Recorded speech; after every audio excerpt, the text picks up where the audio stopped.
the elephant stopped performing. In the middle of a roaring arena, lights flashing, drums pounding, the crowd screaming for more, Mira suddenly froze.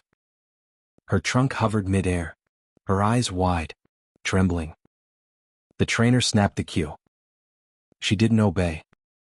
Instead, she raised her trunk again, slower this time, forming shapes no one recognized. At first, the audience laughed. A silly elephant trick. Then the overhead cameras zoomed in. The big screens lit up with the translation. "This is not home." The arena fell silent. Children lowered their popcorn. Parents stood.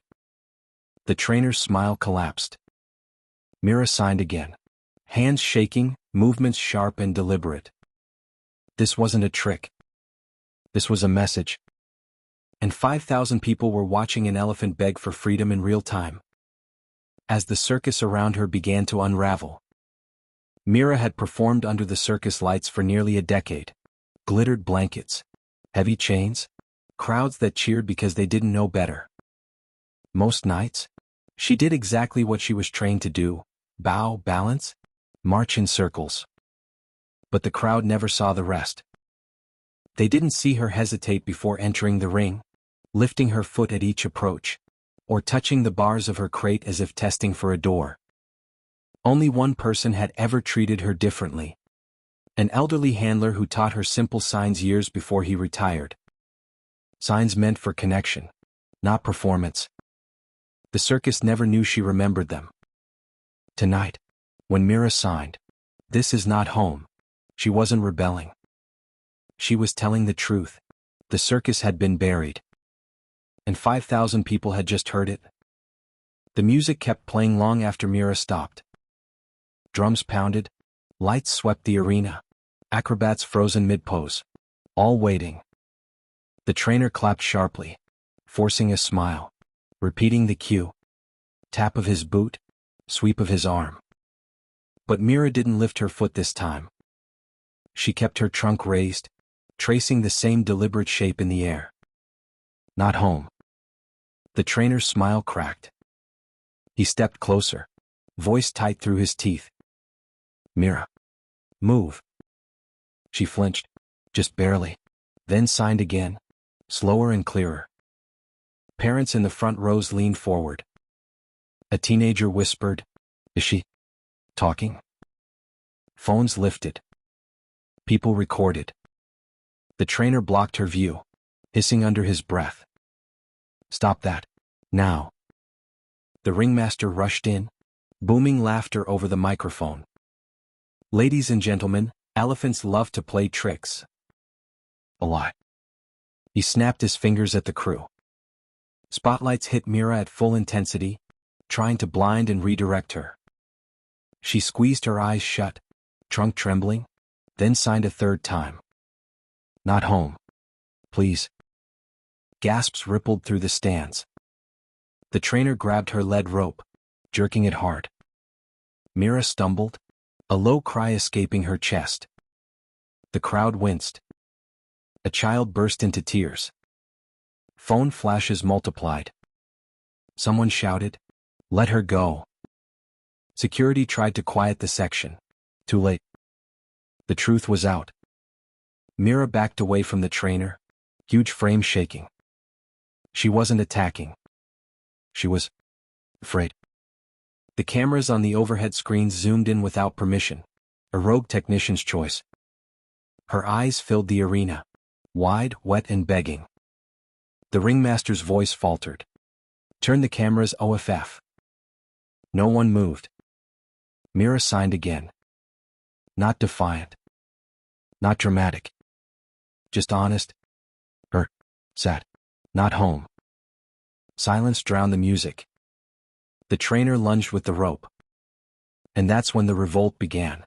A wave rising from the back rows to the floor seats, as people stood, folding programs, grabbing coats, and walking out. One family. Then 10. Then 100. The circus tried to shout over the movement, but it was useless. Mira had spoken. And the world at last was listening. The arena emptied, seats clattering as the crowd surged toward the exits. Ushers ignored the ringmaster. Lights flickered, the stage half-lit, half-shadowed. Only Mira remained under the spotlight, trembling. The trainer still held the rope. His hand shook with anger, or fear, as he tried to pull her toward the back tunnel. "Move," he hissed, yanking harder.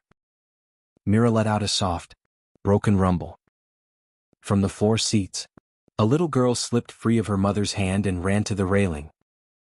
Tears streaked her cheeks as she shouted, "Stop hurting her." Security reached the child too late. The words had already echoed. The trainer froze. So did Mira. Her ears lifted. She turned her head toward the girl's voice, small, frightened, but brave enough to cut through an entire arena. The trainer jerked the rope again. This time, Mira didn't stumble. She planted her feet, a quiet act of defiance that shook the ring more than any roar. The rope went taut. The trainer lost his balance, slipping in the dirt. The whole moment was caught on a dozen phones. People who hadn't fully left yet stopped in the aisles. Some turned back. Some stood in the doorways, watching. The ringmaster grabbed the microphone to spin the story back into control. "Ladies and gentlemen, Mira's just..." His voice cut off. Mira had lowered her trunk and was signing again. Not the frantic plea from before. Not the message of pain. A new one. "Friend. Help." The arena inhaled as one. Suddenly, staff who had cared for Mira for years, brushing, feeding, whispering to her on long nights, stepped forward. One caretaker. Then two. Then five. They formed a half-circle between Mira and the trainer. "We're not doing this anymore," one of them said. The trainer's face went pale. "She's an animal. She doesn't understand." But the caretaker shook her head slowly. "She understands better than you ever did." Mira's trunk brushed the air, gentle and trembling. The bond had shifted. No longer performers and handlers. No longer a circus and spectacle. For the first time, she wasn't standing alone. By morning, the circus grounds looked nothing like the night before. Trucks sat idle, tents sagged. The ticket booth lay empty, papers scattered across the floor. News vans lined the street outside. Lenses trained on protesters with signs. "Let Mira go," and "Home, not cages." Inside the main tent, Mira stood in the center ring. Not chained, not forced, just waiting. Her caretakers stayed through the night, laying blankets, bringing water, whispering whenever thunder rolled. No one tried to move her. No one dared.